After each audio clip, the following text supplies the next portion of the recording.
수요일 날 여러분의 얼굴을 뵙고 또 이렇게 말씀을 전할 수 있어서 큰 은혜 받았다고 이해합니다. 오늘 전하는 하나님의 말씀은 지난주 제가 새벽 기도 때 설교했던 내용입니다. 이렇게 보니까요, 새벽에 계신 분들과 별로 겹치지 않는 것 같아서 안도의 한수입니다. 보통 수요 예배도 그렇고 새벽 예배도 그렇고 꼭 앉는 자리에 앉지 않습니까? 지금 여러분이 앉는 자리는 새벽에 다른 분들이 앉아 계십니다. 그래서 조금 마음에 큰 안도함이 여러분 처음 듣는 것이라는 생각에 감사합니다. 어떤 말씀을 전할까 고민이 많았습니다. 수요 설교를 할 수 있는 기회가 그렇게 많지 않고 또 이 기회에 또 좋은 하나님의 말씀을 함께하는 것이 목회자로서 설교자로서 준비돼야 할 사항인데 새벽기도 때 설교를 다시 한다는 것은 그만큼 새벽기도 설교가 너무 좋았기 때문입니다. 아멘이라고 말해 주셔서 감사합니다.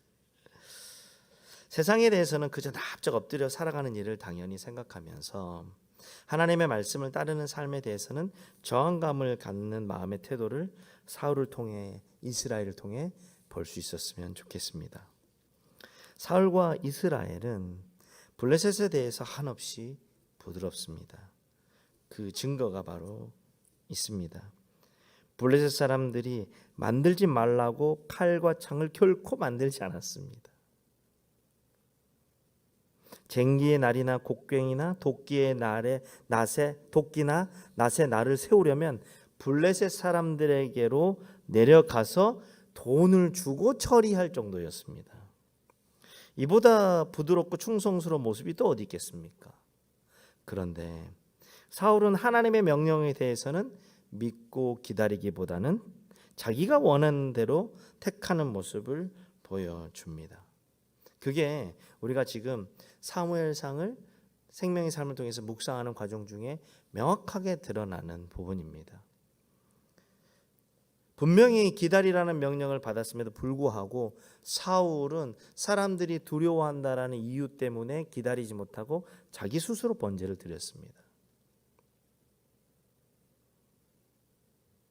그런데 하나님의 명령에 대해서는 자기 뜻과 자기 주장으로 아주 유연함을 발휘했다라는 겁니다.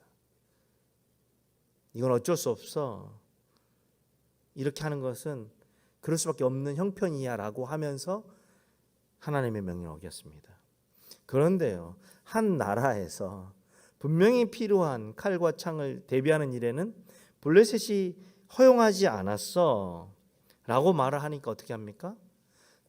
돈을 주고 가서 그것을 처리하는 이스라엘과 사울의 모습입니다. 제가 여기서 사울과 이스라엘을 같은 급으로 보고 여러분에게 말씀드리고 있습니다. 사울이 이스라엘 왕이었으니까요. 하나님의 명령에 대해서는 유연하면서 블레셋에 대해서는 그렇게 명확한 자세를 취하는 사울과 이스라엘을 우리가 이 본문을 통해서 확인할 수 있습니다. 제가 몇 절입니다 하지 않아도 수요 예배에 나오시는 여러분의 수준 정도는 알고 계시는 거죠? 네.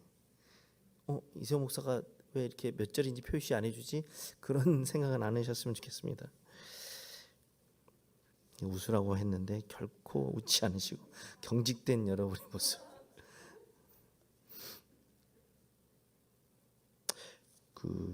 우리는 어떻습니까? 저의 질문입니다. 교회와 공동체 일에는 넉넉하고 관대한 유연함이 발휘되지만 직장과 생업의 일에는 그 어떤 유연함도 발휘하지 않고 있는 것은 아닐까요? 교회와 공동체 하나님 나라 일에는 시간과 마음을 쏟는 일에 인색하면서 직장과 생업, 자녀의 일에는 결코 남는 힘과 시간 없이 모든 것을 쏟아내고 계시지는 않으신지요? 어쩌면 이런 것이 처세이고 성공의 길이라고 볼 수 있습니다. 직장과 생업, 자녀 양육에 대해서 느슨함을 갖고 그저 신앙의 일에 엄격함을 갖는 것은 때론 광신도 같은 교양 없는 사람으로 인식될 수 있을 것 같기 때문에 그렇게 하지 않는 건가요? 반대로 직장과 생업, 자녀 양육에 대해서는 엄격함을 갖고 신앙은 중요한 장식의 하나처럼 놓치지는 않지만 거기에 빠지면 안 될 만큼의 간격을 갖고 살아가는 것이 지혜로움이며 생존과 성공의 길이라고 생각하고 계시지는 않으신지요? 저는 본문을 통해 사울과 이스라엘이 그런 태도를 보였다고 이해했습니다. 세상에 대해서는 한없이 엄격하지만 하나님에 대해서는 느슨한 내 취향과 기대대로 해도 되는, 하나님께서 이 정도는 이해해 주시겠지라는 마음. 그럼 여러분은 어떻습니까? 여러분 이야기하는 게 아니고요, 제 이야기하는 겁니다. 그리고 이 본문 묵상하면서 고백합니다. 내가 사울입니다. 내가 이스라엘입니다. 교회와 공동체 하나님 나라의 일에 대해서는 중요한지는 알겠어요. 그럼 너무 빠지면 광신도 같은 교양 없는 사람처럼 보일까 봐 제가 그러는 거예요. 간격을 두는 거예요. 직장과 생업과 자녀의 양육은요, 여기에서 느슨하면 끝나는 거예요. 거기선 여유를 두면 안 됩니다. 이게 성공이고 이게 처세며 이게 생존의 방법입니다 라고 말하는 세상에 살고 있고, 저 역시 그 세상 속에서 살아가는 사람임을 고백합니다. 그래서 제가 내가 사울이구나 라고 부끄럽지만 고백하게 됩니다.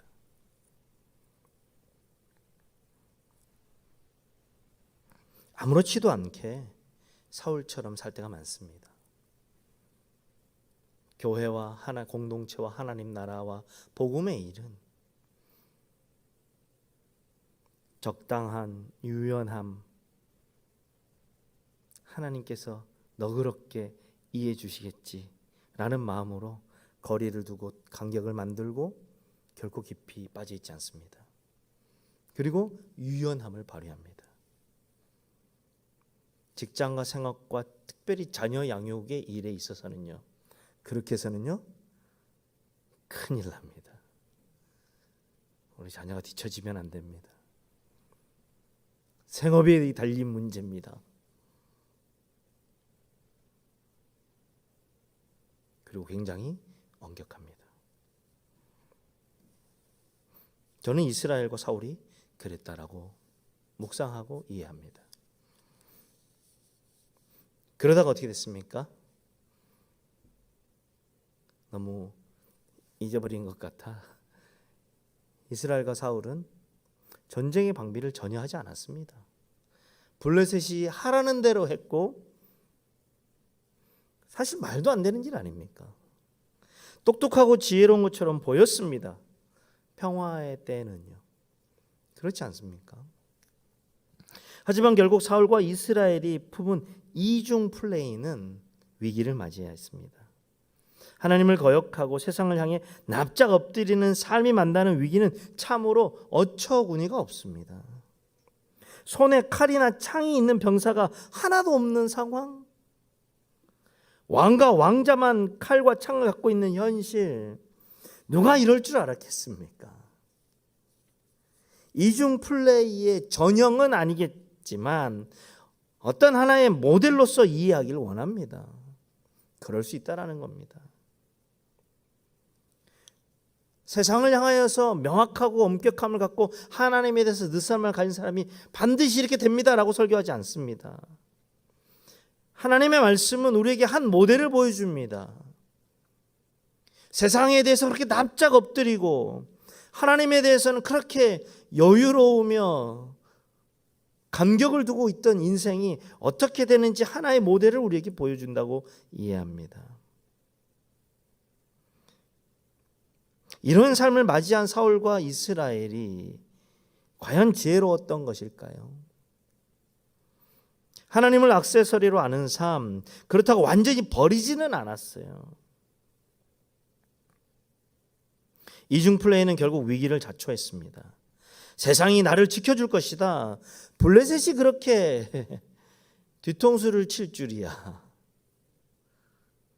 그저 납작 엎드려 칼 만들지 마, 창 만들지 마. 날카로운 것이 있다면 우리에게 와서, 우리에게 돈 주고 와서 만들어. 거기에 저항하지 않았어요. 거기에 유연함을 발휘하지 않았어요. 그래도 몰라. 저 사람들은 다 믿으면 안 돼. 우리가 칼 만들어야 돼, 창 만들어야 돼, 우리도 날카롭게 해야 돼 라고 생각하지 않았고 그저 납작 엎드려서 거기 말을 들었어요. 왜요? 그렇게 해야 살아남을 것 같았으니까요. 세상에서 내가 공을 들여 쌓은 지식과 물질과 관계가 나를 구원해 줄 것이다. 하지만 결코 그렇지 않음을 보여주는 오늘의 본문입니다. 사무엘상의 주제가 뭡니까? 하나님이 왕이십니다. 하나님이 주인이십니다. 라는 명확한 메시지입니다. 하나님께 모든 것이 달려 있습니다. 우리는 이 초점을 놓치지 않길 원합니다. 우리의 일상에서 펼쳐지는 모든 것 위에 하나님이 계십니다. 집안일을 하면서도, 자녀를 학원에 보내면서도, 직장에서 사람을 만나고 프로젝트를 진행하면서도 하나님이 주인이시고 하나님이 왕이라는 사실을 결코 놓치지 않기 원합니다. 하나님이 왕이시고 하나님이 주인이라는 이 사실만큼은 엄격하고 명확한 저와 여러분의 일상에서 결코 양보할 수 없는 어떤 것으로 세움받기를 소원합니다.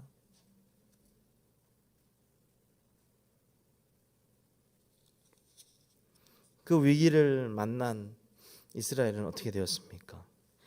23절은요 중요하니까요. 함께 보겠습니다. 23절 함께 읽겠습니다. 시작. 그때 블레셋 부대 하나가 믹마스 어귀로 나왔습니다. 두 자로 줄이면 어떤 것인 줄 아십니까? 절망입니다. 방법이 없어요. 왕과 왕자만 칼 들고 있는 군대가 어떻게 칼과 창을 가진 수많은 그 군대와 싸워 이길 수 있겠습니까?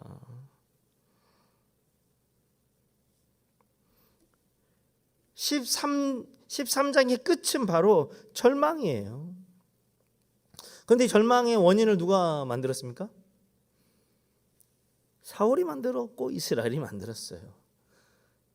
어쩔 수 없이 열심히 했는데 이렇게 된 게 아니라 자기들 스스로 이 상황을 만든 거예요. 조금 이해하기 편하게 하면요, 내가 선택해서 내가 스스로 이 어처구니 없는 상황을 만든 사람이 된 거라는 겁니다. 나 때문에 내가 선택해서. 이게 똑똑하고 이게 지혜롭고 이게 현명한 생각이라고 이해하고 그 하나님과 세상 사이를 그냥 아슬아슬하게 잘 살아오다가 만난 절망이에요. 어떻게 될까요?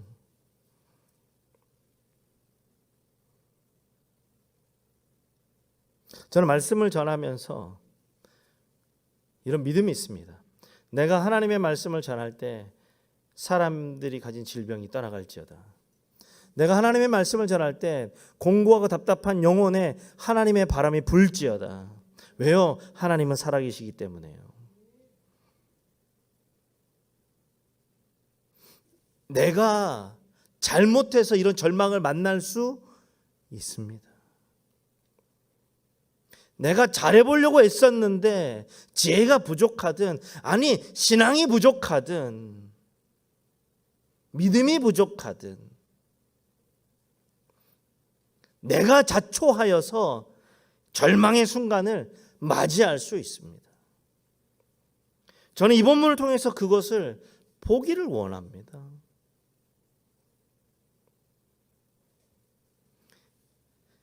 사울과 이스라엘밖에 안 되는 나를 보기를 원합니다.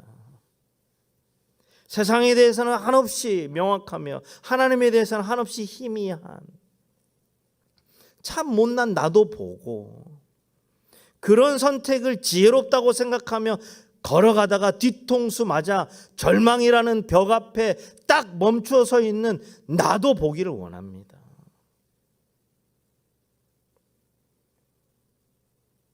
그러면 오늘의 본문은, 여러분 이렇게 살면 안 됩니다. 하나님을 택하십시오. 시작부터 믿음을 굳게 가지고 가십시오 라고 말하려고 나왔을까요? 그런 말씀을 준비했을까요? 하나님께서 제게 특별히 주시는 말씀의 은혜는 위로라고 늘 생각합니다.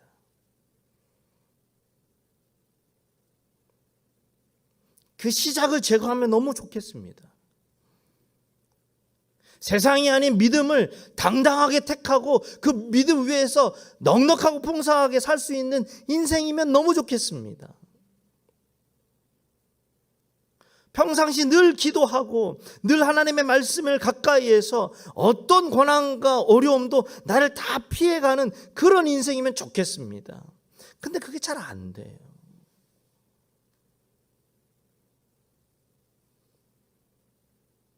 살다 보니 내가 사울이라는 것만 알게 돼요. 지혜롭게 뭔가를 한다고 했는데 알고 보니 사울이었고, 그러다가 벽에 부딪히는 일상을 제가 마주해요. 그러면 나는 애초부터 시작부터 잘못됐구나라고 절망하고, 나는 이제 어떻게 하지? 내 탓이구나. 내가 믿음이 없었구나. 내가 하나님께 더 가까이 가야 되겠구나 라고만 할 것이냐? 아니에요.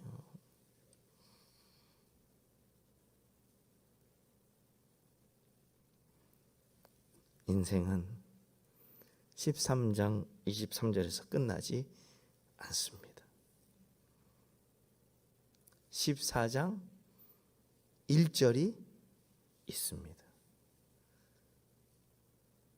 14장 1절이 뭔지 아십니까? 14장 1절의 첫 단어, 하루는 원데이.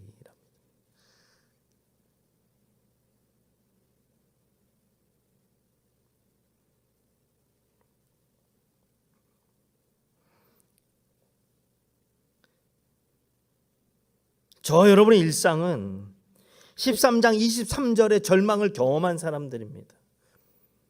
이곳에서 앉아있는 어떤 성도가 절망과 염려와 두려움, 또 내 잘못과 내 믿음 없음으로 말미암아 마주하는 어처구니 없는 일상을 경험하지 않은 사람이 누가 있겠습니까? 앞에 있는 라일이 빼고요.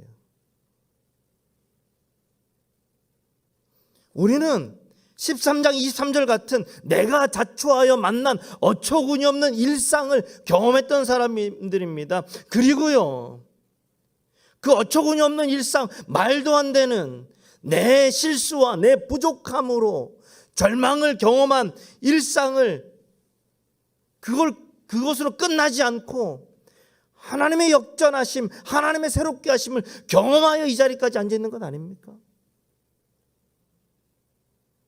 저는 그렇게 믿습니다.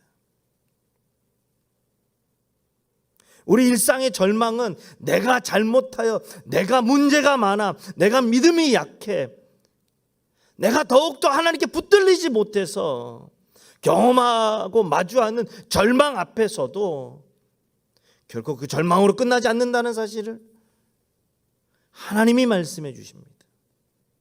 왜요? 13장 23절로 인생이 끝나지 않습니다. 14장 1절이 있습니다. 어떤 겁니까? 하루는 원데이. 어제와는 전혀 다른 오늘입니다. 오늘과는 전혀 다른 내일이 있는 겁니다.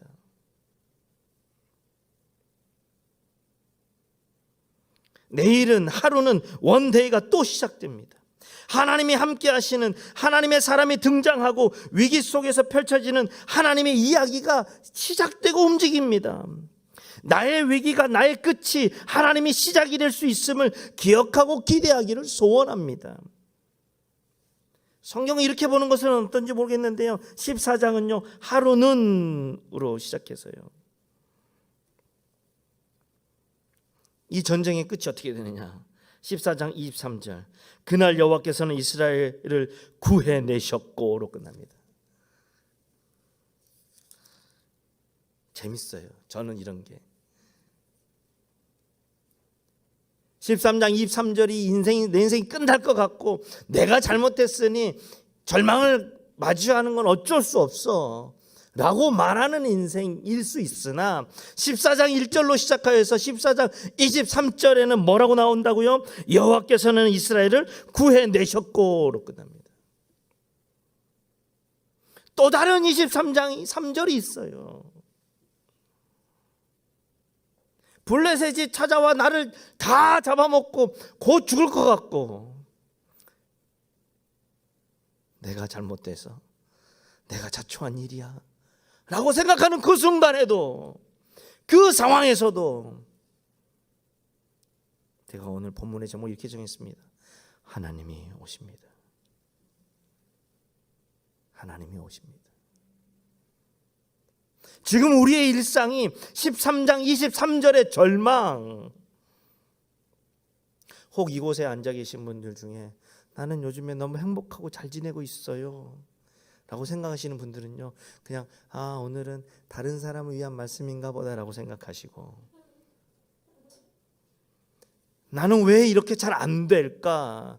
나의 선택은 왜 이렇게 못났을까? 내 선택이 왜 더 믿음을 강하게 하지 못하고, 왜 내가 세상을 온전히 끊어내지 못하며 왔다 갔다 하다가 왜 나는 이런 절망을 맞이할까? 라는 분들이 계신다면 그 삶 역시도 하나님이 오십니다. 그 삶에도 하나님이 찾아오셔서 하나님이 역전시키시고 하나님이 바꾸신다라는 사실을 기억하기를 원합니다. 그거를 저는 보여주고 있다고 생각합니다. 제가 살아가는 일상은 13장 23절처럼 내가 자초하여서, 내 믿음이 부족하여서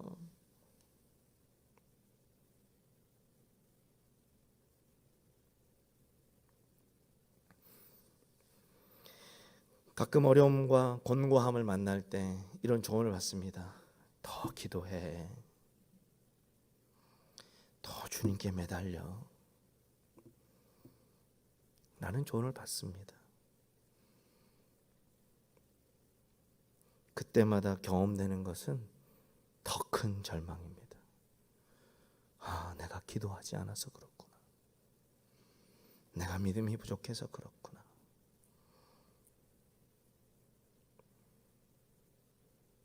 그런데 제가 듣지 못한 메시지가 여기에 있습니다.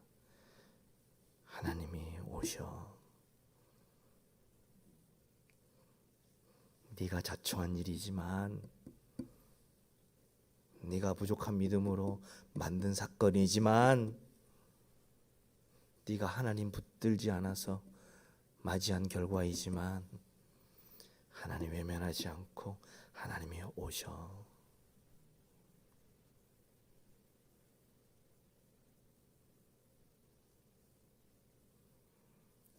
23절에는 눈 씻고 찾아보다 하나님이 보이지 않습니다. 그러나 여러분, 14장 1절이 지금 다가오고 있습니다. 그리고 기꺼이 그 장을 넘기면, 여러분이 마주하는 곤고와 답답함과 염려에 그 인생의 장을 넘기면 하나님이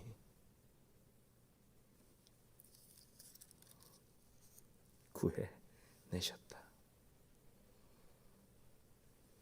하나님이 구해내셨다. 저는 이 하나님 때문에 오늘 여기서 이렇게 숨쉬고 살아갑니다. 혹시 내 믿음이 좀 부족하고 기도가 약하여 이 어려움을 당하는가? 라고 생각하시는 분이 계신다면, 여러분의 기도와 여러분의 믿음과 상관없이 하나님이 오셔서 구해 주실 수 있는 넉넉하고 충만하며 힘 있는 하나님인 줄 믿습니다. 못난 사울과 이스라엘에게 역사하신 하나님이 좋습니다. 기도하지도 않고 하나님을 가볍게 생각했던 이스라엘에게 찾아오신 하나님이 감사합니다.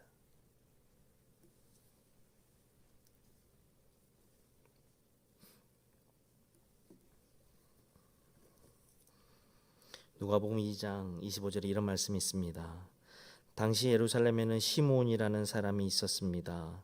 이 사람은 의롭고 경건한 사람으로 하나님께서 이스라엘을 위로하실 날을 손꼽아 기다리고 있었습니다.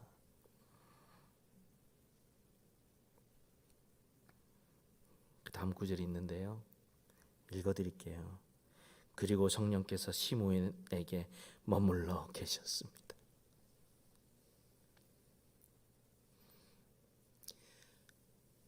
하나님의 성령은 결코 여러분을 떠나지 않았습니다.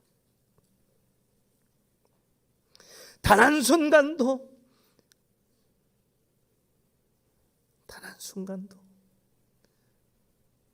하나님의 성령이 저 여러분의 일상을 결코 떠난 적 없습니다.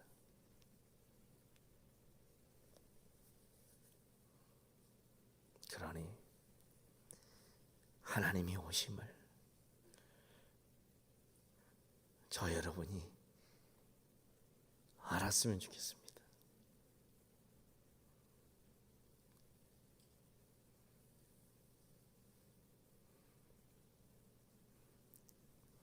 놓치지 않을 거예요.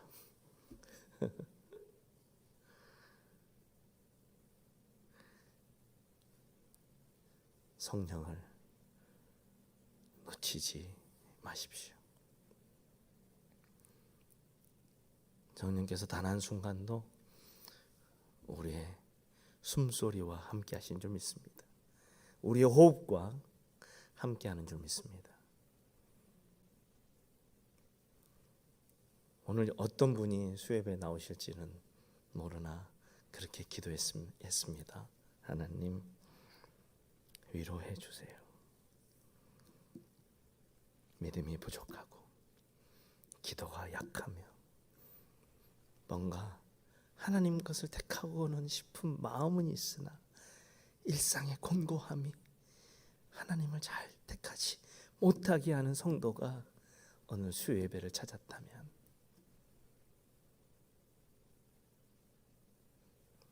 내가 너 책임지고 살려준다 라고 말씀해 주세요.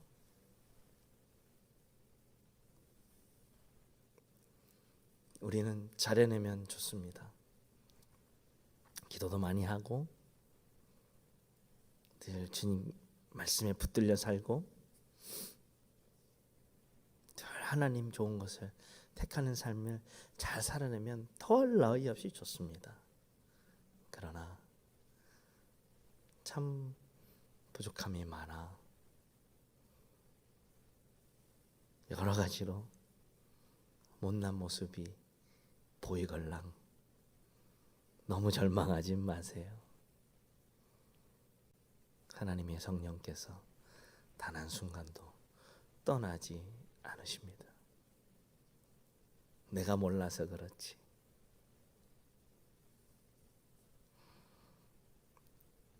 하나님이 오십니다. 결국 시선을 옮겨 하나님을 볼 수 있기를 원합니다. 13장 23절에서 그치고 절망하고 내 탓하면서 왜 나는 이것밖에 안 되지? 왜 나는 이렇게 그리고 건네는 조언들 기도 안 해서 그래. 주님 더 붙들지 않아서 그래. 그 말에 너무 상처받지 마시고요. 이를 악물고 견디세요. 성령이 나와 함께 하셔. 13장 23절 넘어 14장 1절을 만날 때가 올 거야.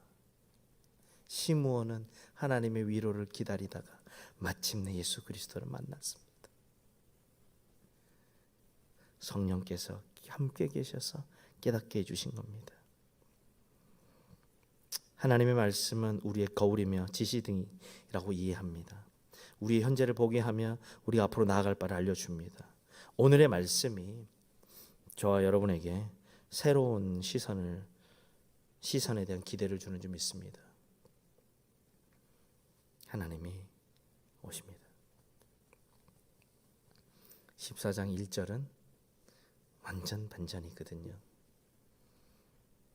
그리고 23절은 한 장만 지나갔는데 여호와께서 이스라엘을 구해내셨다.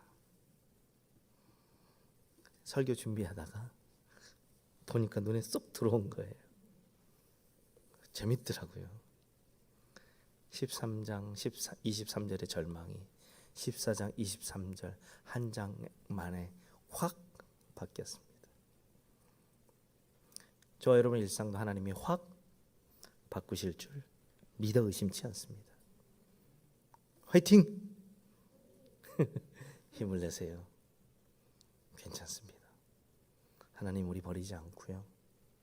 하나님 우리 어떻게든 살려내실 거예요.